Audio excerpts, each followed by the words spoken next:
Assalamualaikum warahmatullahi taala wabarakatuh. Alhamdulillahirabbil alamin. Assalatu wassalamu ala asyrafil anbiya'i wal mursalin wa ala alihi washabbihi ajmain. Qala Allah subhanahu wa ta'ala, wa la taj'al yadaka maghlulatan ila unukik wa la tabsutha kulla bas fataq'uda maluman mashhura. Inna rabbaka yabsutur rizqa liman yasha' wa yaqdir. Innahu kana biibadihi khabiran basira. Terima kasih Datuk yang berhormat, Datuk yang dipertua, ahli majlis mesyuarat kerajaan negeri, seluruh yang berhormat sekalian, ketua-ketua jabatan, para pemerhati dan semua yang menyaksikan sidang Dewan Undangan Negeri Terengganu pada kali ini. Allah berfirman yang bermaksud, dan janganlah kamu jadikan tanganmu terbelenggu pada lehermu, dan janganlah kamu terlalu menghulurkannya, kerana itu kamu menjadi tercela dan menyesal. Sesungguhnya Tuhanmu melapangkan rizki kepada siapa yang Dia kehendaki dan menyempitkannya. Sesungguhnya Dia Maha mengetahui lagi Maha melihat akan hamba-hambanya. Yang berhormat Datuk yang dipertua, kerajaan adalah merupakan pemegang amanah kepada kunci pembendaharaan negeri yang menjadi harapan kepada seluruh rakyat untuk mendapat hak dan kesaksamaan serta keadilan yang menyeluruh. Kerajaan tidak boleh sewenangnya menguruskan pembendaharaan negeri sebagaimana yang ia sukai dan ia kehendaki.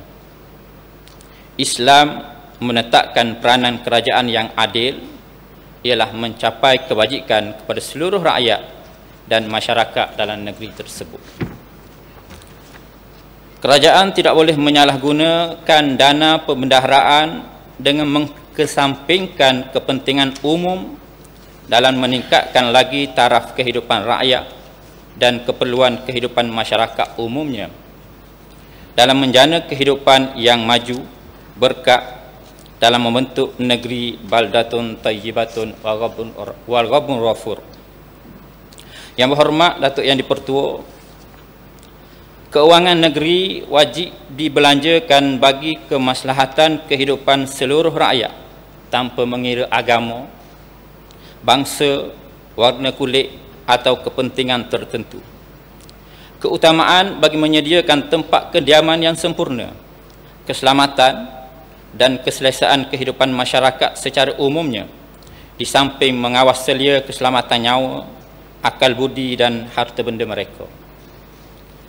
Ayat yang saya bacakan menerangkan bagaimana Allah mengajar kita untuk sentiasa berwaspada dalam berbelanja, berpada dalam berbelanja, untuk tidak menjadi manusia boros sehingga melupakan hari esok yang tidak pasti, di samping senantiasa berkhidmat dan berteliti dalam menguruskan keuangan supaya ia tidak dibelanjakan pada perkara dan keperluan yang tidak sepatutnya. Sesungguhnya rezeki Allah itu sangat luas dan sentiasa cukup bagi mereka yang bersyukur dan berpada. Pandemik COVID-19 yang berlaku telah merubah kehidupan norma manusia sehingga terpaksa menerima norma baru dalam kehidupan yang juga memberi kesan langsung kepada pertumbuhan ekonomi sehingga berlaku pengucupan ketara sebanyak 17.1% pada suku kedua tahun 2020 dan peningkatan yang memberangsangkan pada suku ketiga dengan hanya mencatatkan 2.7% pengucupan. Ini menunjukkan strategi fiskal negara sangat berkesan dan negara mampu untuk bertahan dalam keadaan yang sulit ini.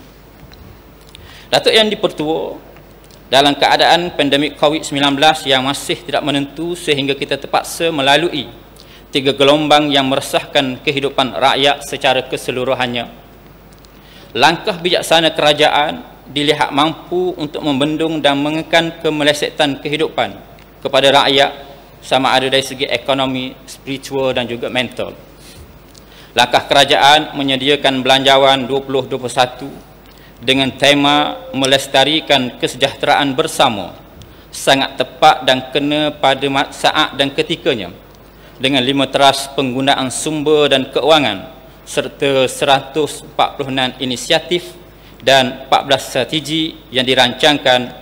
Diharapkan agar belanjawan kali ini mampu untuk menjadi pemangkin kepada kesejahteraan rakyat dan kelestarian pembangunan ekonomi negeri secara mapan dan berkesan.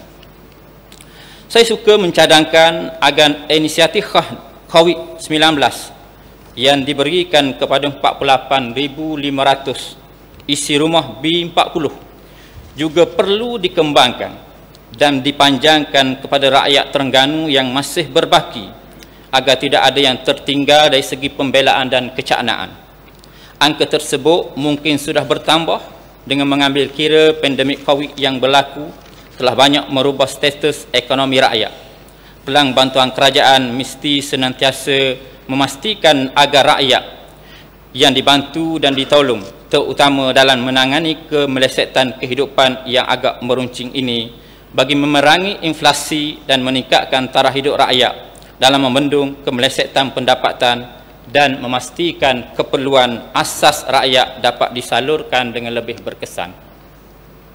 Sebagai contoh, di peringkat dun saya, kita terpaksa membuat saringan yang sangat ketat bagi memastikan bantuan yang diberikan pada awal pandemik COVID-19 dapat disalurkan secara adil kepada mereka yang memerlukan, kerana keperluan rakyat ataupun masyarakat di tempat saya lebih ramai berbanding dengan dun-dun yang mungkin kurang bilangan jumlah pengundinya. Yang berhormat Datuk Yang di-Pertua, kesihatan mental dan spiritual rakyat perlu diberi perhatian yang wajar dan menjadi keutamaan. Antara isu yang perlu diberi perhatian ialah mereka-mereka yang terbelenggu dengan hutang ahlum. Sebenarnya, mereka ini kadang-kadang terpaksa mengambil pinjaman daripada ahlum. Setelah permohonan mereka dengan agensi kerajaan ataupun agensi keuangan yang berleseng, terpaksa melalui kerenah birokrasi dan syarat-syarat yang ketat. Dalam kesempitan serta suasana yang mendesak ini, mereka ditawarkan dengan tawaran pinjaman keuangan daripada alum yang sebenarnya menjerat mereka yang terdesak ini ke lembah hutang yang tidak berkesudahan. Soalannya, sebagai kerajaan semasa, adakah kita berminat untuk mendengar sahaja isu ini tanpa apa-apa cadangan solusi penyelesaiannya?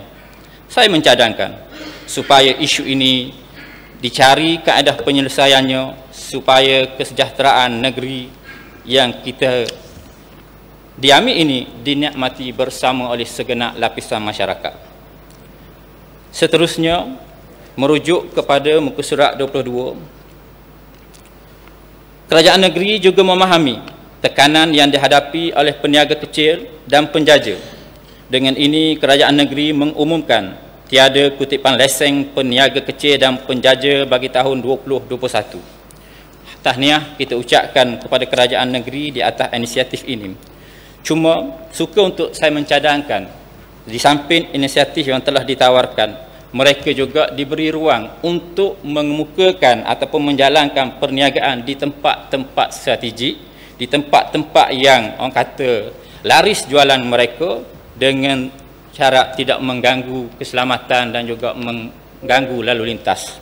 Seterusnya, merujuk kepada muka surat 45, dalam menjamin kesejahteraan rakyat khususnya golongan B40 di negeri Terengganu, kerajaan negeri telah mengambil langkah untuk mewujudkan tabun pinjaman perumahan rakyat Terengganu yang bertujuan untuk membantu rakyat membina rumah atas tanah sendiri.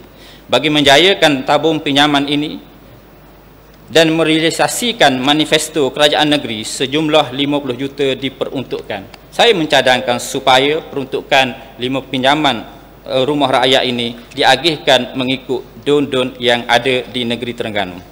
Datuk Yang di-Pertua, saya mengambil kesempatan ini juga untuk mengucapkan tahniah dan terima kasih kepada Yang Amat Berhormat Datuk Seri Menteri Besar dan Yang Berhormat Datuk Seri Tuan Guru Haji Abdul Hadi bin Haji Awang Ahli Parlimen Marang atas inisiatif sehingga mendapat kelulusan daripada Kerajaan Pusat bagi membina Jambatan Marang yang sangat dinanti-nantikan.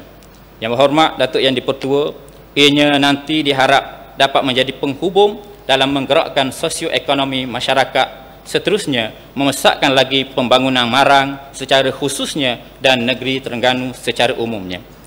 Marang walaupun masih lagi berada di belakang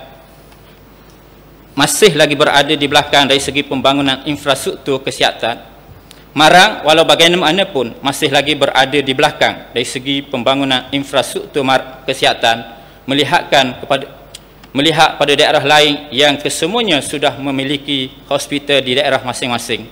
Maka dengan ini saya juga mencadangkan supaya pihak kerajaan negeri dengan kerjasama kerajaan pusat untuk membina sebuah hospital kesihatan di daerah Marang.